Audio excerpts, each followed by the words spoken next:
Today we are talking about Korean product, or more specifically Korean booster boxes. I've made some notes just to kind of go through or set some agendas for what I want to talk about in regard to this topic today, but I imagine I'm going to go off on many tangents and flesh those out a little bit more completely off the top of my head. But generally the discussion is going to be on Korean booster boxes, why they, from my visibility, they've become more of a discussion and talking point recently, and what my general thoughts are surrounding whether one should in fact look at Korean booster boxes, whether that be from just an enjoyment opening perspective or whether it be from a more of an investment perspective. Again, these are all my thoughts just on the topic itself, no guarantees, nothing. I'd just like to caveat that before people assume anything I say is actually going to be of any use or guarantee anything in particular. This is a lot of speculation, of course, naturally, given what we're talking about being Pokemon cards. So obviously make sure to bear that in mind. But first of all, why are we talking about this topic specifically? And most of this interest in Korean product, of course, stems from the recent boom that we've had with Japanese cards and Japanese product generally. So for those who don't know or just unaware, I'm not sure how if you have been following the hobby at least within the last year, but for those who are or haven't kept up, basically Japanese product over the last 6 months, it's been settled for maybe the last couple of months, but 6 months prior to that, there was a huge boom in interest in Japanese product, and a lot of that seemed to come from the Chinese market, and generally, of course, Japan as well. But I think that interest that wasn't there to begin with from the Chinese market suddenly appeared, and then that meant those who were already interested in the product itself, a lot of Japanese fans, a lot of Western audiences as well were, like myself, of course, always interested in Japanese Pokemon cards. Maybe not so much modern Japanese product. I don't think that was particularly something most people were interested in. It was, when it comes to Japanese product from like a Western view, the kind of interesting thing always seemed to be the promos that we didn't necessarily get in English, rather than being the same sets that are then printed in English a couple of months later. So if you think about it from that mindset, the thought from the average I guess Japanese Pokemon TCG fan was just the same as an English fan in regards to the English sets.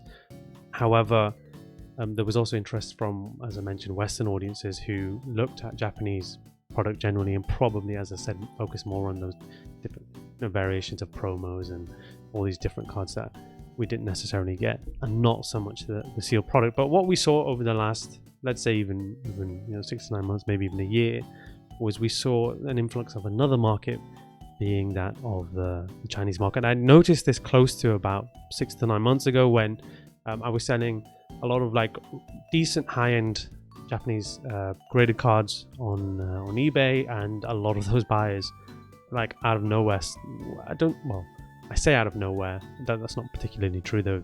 I've always kind of dealt with Chinese buyers on eBay and with Pokemon products, but there just seemed to be a larger number of buyers who happened to just have all the cash in the world come in and purchase a lot of Japanese products.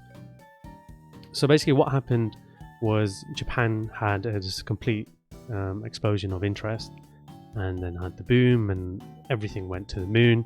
Prices for everything went up, and I think naturally when you see that as an observer, particularly one who, for example, if you're big Evolutions fan or EV Heroes fan, and you're interested in picking up EV Heroes boxes, you might look at the kind of explosion in the kind of rocketing of the Japanese price and think, okay, well, suddenly it's not very affordable for me. So what am I going to do?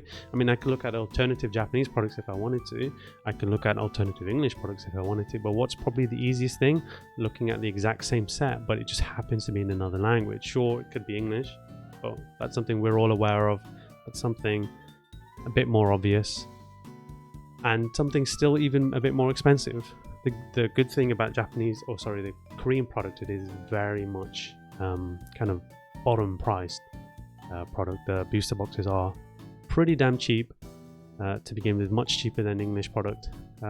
From the onset, English booster boxes are usually retail at the beginning from between $100 to $120, whereas the Korean booster boxes are closer to like 20 to 30. So there's a lot of upside immediately that you see, that you've got this product similar quality at least to Japan rather than English product, which has really suffered over the last couple of years, and it's really cheap. And so what you're seeing is you're seeing the same set, for example, like EV Heroes, it's just in another language. You've got the kind of premium of it being that particular very hype, very interesting Japanese product, but then at the same time you've got the upside of it just being a lot cheaper than that. So for many people, myself included, as soon as we saw everything that happened with Japanese product, you know, it's probably a natural thing to then have eyes on Korean products as an alternative. That's not something that only happened in the last 6 to 9 months. That's a very natural thing that I've seen myself many times before, and I'll give an example of that quite soon. But I just think it was accelerated massively, just like the Japanese market was over the last 6 to 9 months. And it's for that reason that we have a lot of discussion about Korean booster boxes, whereas prior to this there was discussion, but it was just much more low-key. Way fewer numbers of people were talking about it. So it seems like that huge change in the Japanese market is what has caused a huge amount of or has kind of inferred a huge amount of interest in Korean markets as an alternative.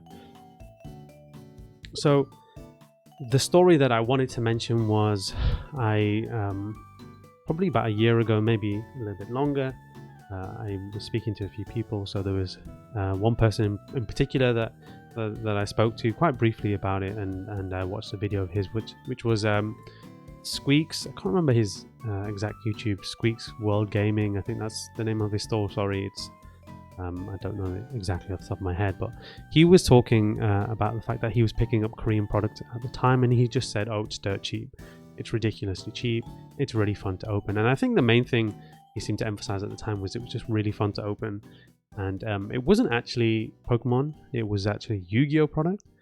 So for example, it was like, if you're aware, like the original Yu-Gi-Oh sets, Legend of Blue Eyes, Metal Raiders, Magic Ruler, Pharaoh Servant, all that kind of all those original OG Yu-Gi-Oh sets, but of course in Korean. And the booster boxes themselves were like $20 to $25. So we're talking ridiculously cheap, even cheaper than you get for Pokemon. Generally, Yu-Gi-Oh booster boxes are cheaper anyway, so that's not necessarily a surprise. But at the time, I was really considering picking up a lot of Legend of Blue Eyes Korean boxes. Why? Because they were ridiculously cheap. As I said, $20 to $25. This was before there was any announcement or noise. I wouldn't say it was completely unexpected, but this was before the 25th anniversary Yu-Gi-Oh reprint noise that came out quite soon after, or maybe a few months after. And obviously this year we received that 25th anniversary reprint, and it's something I've seen a lot of people really enjoy. I think I've got a box here somewhere. Don't want to get distracted too much, but I did have a box on my table. I'll probably put it to one side. I think it's actually no, it's there, isn't it? There you go. I can barely see. But yeah, so at that time I was really considering either focusing on LOB, so Legend of Blue Eyes, or on Metal Raiders, which are probably the two most popular sets from those original Yu-Gi-Oh sets. At the end, one thing that really kind of put me off was the fact that there was just so much of the product available. And one thing to consider when it comes to Korean product, I'm not sure whether it's a result of them being particularly technically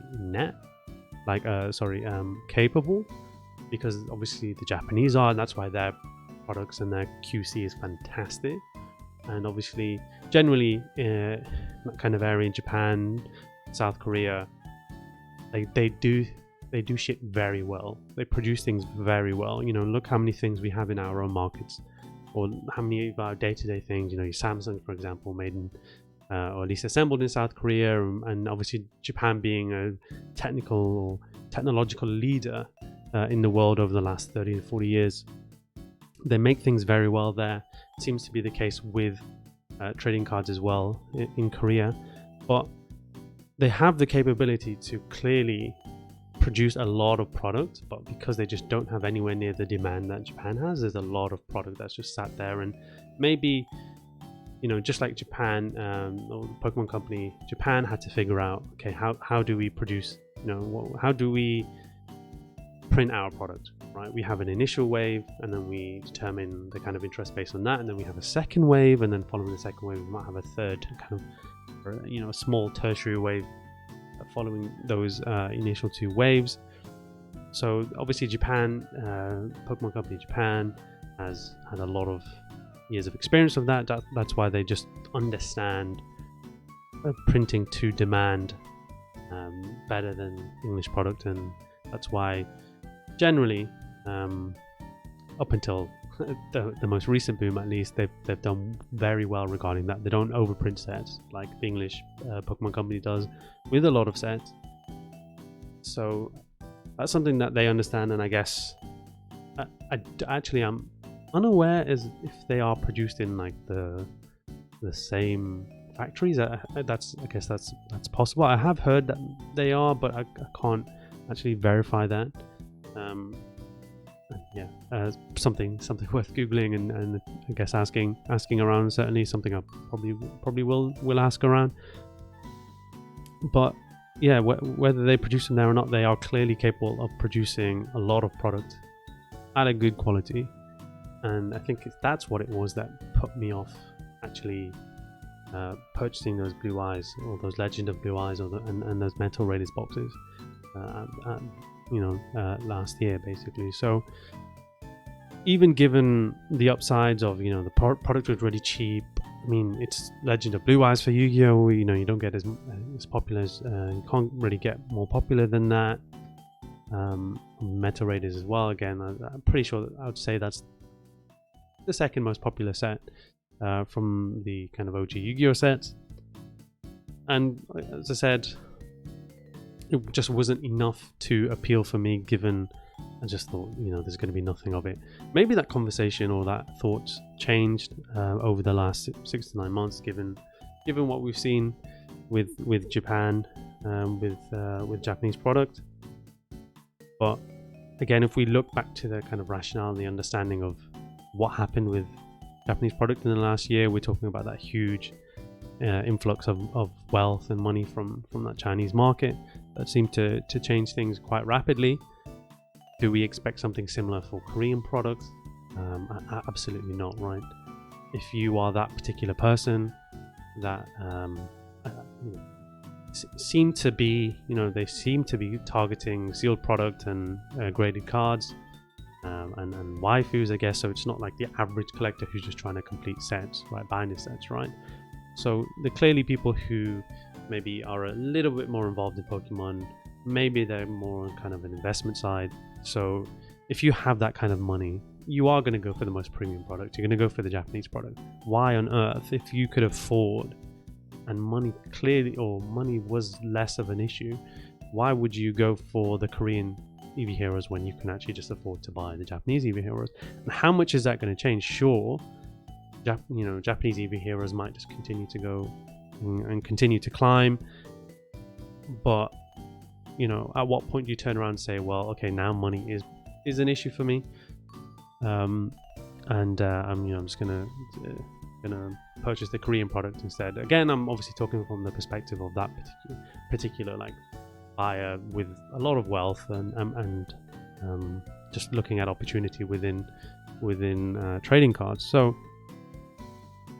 I guess at that point, if you try and empathize with that particular person, it just doesn't make sense to go ahead and purchase any Korean product when you can, in fact, afford the Japanese product. I guess it makes sense until it doesn't make sense. It makes sense until EV Heroes, Japanese EV Heroes is $2,000 a box, can't imagine that's going to happen anytime soon.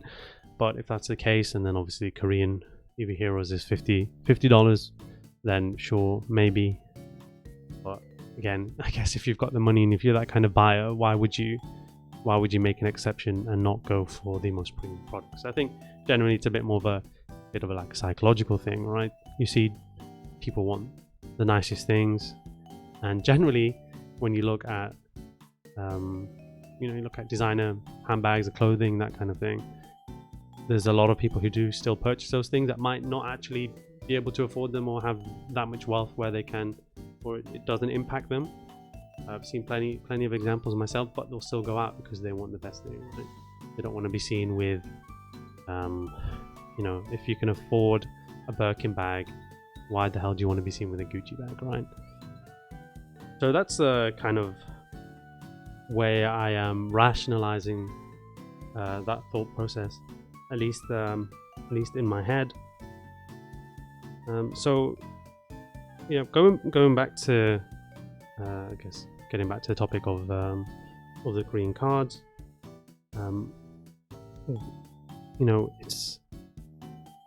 It's hard to expect that we're going to get the same influx and the same volatility we got over the last 6 months. That's going to cause like a huge kick to Korean booster box prices and Korean card prices generally. So I think it's unrealistic to map out what happened with Japanese product to the Korean product, which is, an argument to say maybe it's not, maybe we can't expect anything insane to happen like it did with the Japanese product.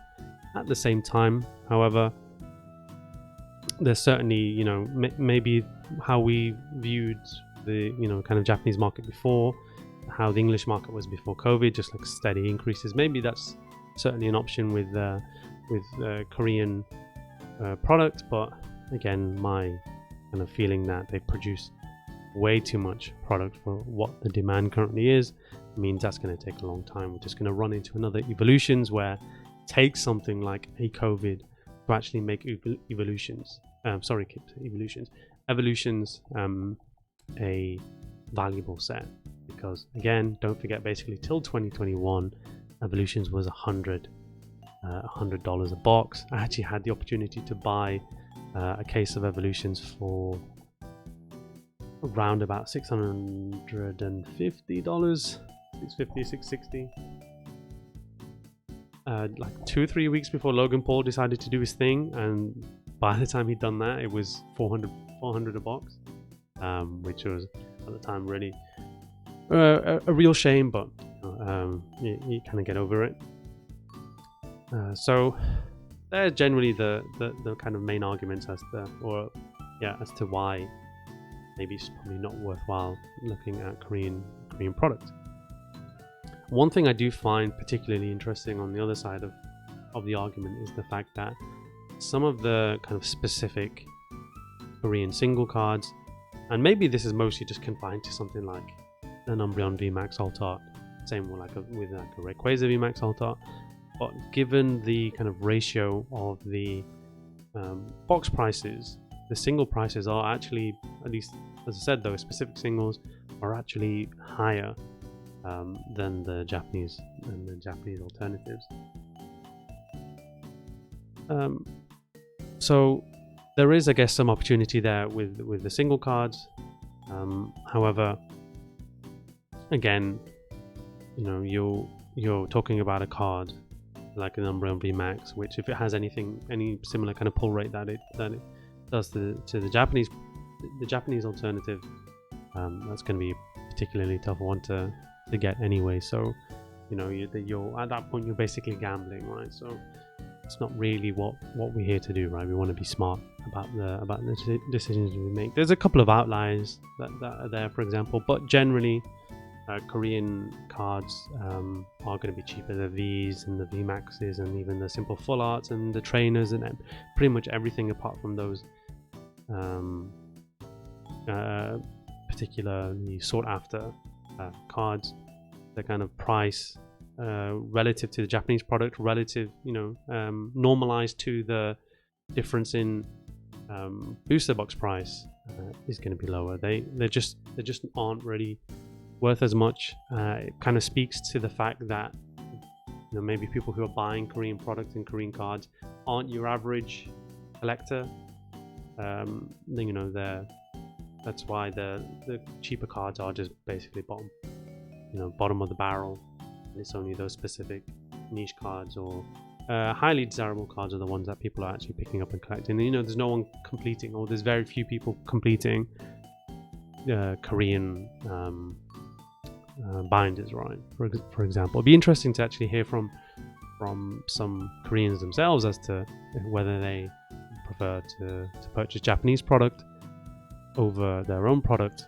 And I imagine the answer is going to be yes, given that it seems like right now as well, Chinese buyers, for example, prefer to purchase Japanese product than to obviously collect their own products. I mean, we had a Chinese base set box 20 something years ago, nearly 30 years ago now.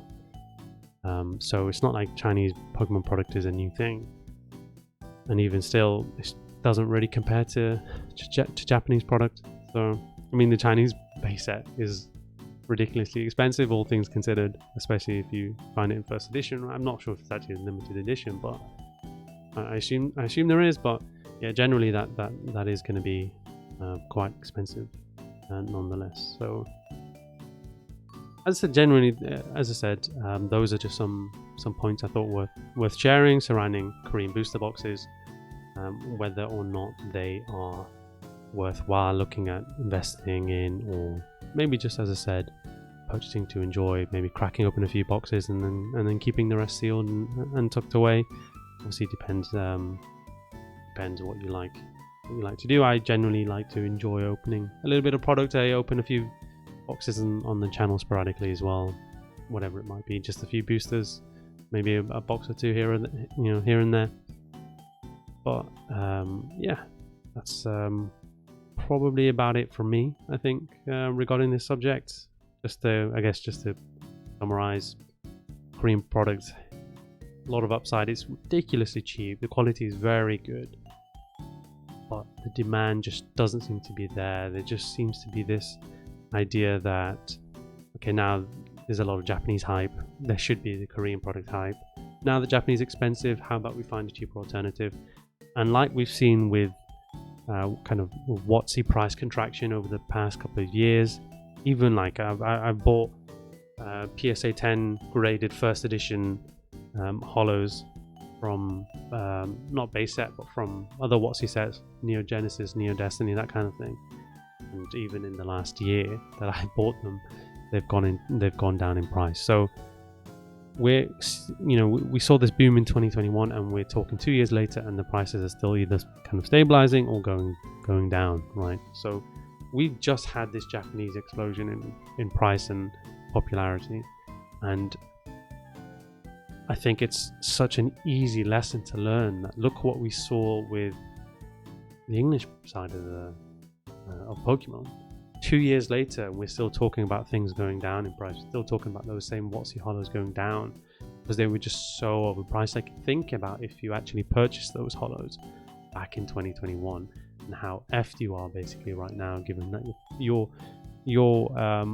purchases have gone down maybe 60, 70, 80%. And I'm glad I was at the time doing just a lot more flipping than I was necessarily buying and holding on to product. I think there's opportunities, or there's been times where I've regretted not holding on to things, but generally I wasn't picking up and putting away WotC at the time. It was just really popular, prices were just booming, it just didn't make sense to me and to a lot of people to pick that time as the time to pick up product, unless you were just basically jumping on the hype train, which a lot of people did, of course, and naturally they unfortunately paid for that as well. So if it took 2 years, or in 2 years, and 2 years later we're still talking about WotC correcting and contracting based on those 2021 prices and that 2021 boom, why would the same not be happening with Japanese product in a year, in 2 years? The thing is that I don't want to make the kind of like or one-to-one comparison that English boomed this quickly and Japanese product boomed this quickly, but it was insane how quickly things changed for both of those markets. How, as I said, I had the opportunity to purchase those evolutions, even keep saying evolutions, those evolutions booster boxes, that case of booster boxes, for just over $100 per box. And I'm not joking, it would have been 2 to 4 weeks later we were talking 400 box, right? Completely insane, completely artificial change in price. The person obviously who I didn't buy them off would have been laughing all the way. I imagine. I assume they would have probably sold them straight after. Or obviously I said no at the time just because I just wasn't particularly interested. And I thought Evolutions was a bit of a shitty set, and I still kind of think that now. But hopefully they didn't sell it the same, the next week or two and actually waited it out. But yeah, the way we saw Japanese product change just reminded me so much of that. Within 2 weeks, cards were like double the price they were before. And as I said, completely unnatural and artificial kind of evolution in price at that time. There were many examples. I actually sent a decent number of graded full arts, Japanese full arts to PSA, and I received the returns maybe like a month or two before the kind of boom happened, and I actually took all my listings down, all my Japanese cards down from eBay at the time, because I was like, there's no point, I'm just going to wait. So I slowly, obviously as I observed prices were going up crazily, then I listed a few that I wanted to get rid of. Still have a few, and if I was a bit more proactive, I would have sold them all at the time and maybe gone a little bit under market so I could get rid of them faster, because I still probably would have sold them for higher than they're worth now. But I wasn't in any particular rush. I mean, I graded those cards and bought them ridiculously cheaply, so for me, if my principal is $25 on a card and it sells me, for 100 or 150, I mean 150 is always nicer, but I'm still happy that, as I said, my principal is so low. So are we going to see that kind of environment for Korean product? Nah, we're really not. I would think hell's going to freeze over before we see that happening anytime soon. Are they potentially just worth buying because they're so cheap? And then maybe something like EV Heroes, which actually, if you do look, has gone up in price. But it's EV Heroes, right? It just defies any human expectation or understanding pretty much all the time. Same with Evolving Skies as well. So yeah, maybe some irrationality actually does eventually lead to some success, I guess, with Pokemon, just in that it is not a efficient market. As I've spoken about in some videos before, Pokemon is far from being an efficient market, or closer to being the ideal efficient market, as regular financial markets are. I'm not a finance guru or anything of the sort, but I don't believe that the market is exactly efficient. There's a kind of two schools of thought, that the market is extremely efficient and everything's priced correctly, and that doesn't make sense that that's true. That used to be kind of an old understanding of financial markets. But yeah, are we going to see that with Korean products? Maybe it's worth taking a bite at $20, $30 booster boxes to see if they become $40, $50 booster boxes, if you don't mind a bit of extra hard work and lack of liquidity to make $10, $15, $20, nearly 50%, nearly 66% on a $20, $30 purchase. If you're doing what I'm doing, for example, and you just run an eBay store, have your own website, Pokemon store, yeah, it probably makes some amount of sense to do. Similar to what Squeaks did a year ago. You want to sit on the product? Yes. Probably doesn't make as much sense, but that's the great thing. I'm just sharing some thoughts and opinions, and I guess the main thing is to get yourselves, if you're listening, to maybe think about it a bit more and decide what you want to do. But Anyway, just for those still listening, yeah, let me know your thoughts, and if you have anything to add to the video. I'm sure there's a lot of things that I missed out and messed up upon. I might make another kind of not backup, but a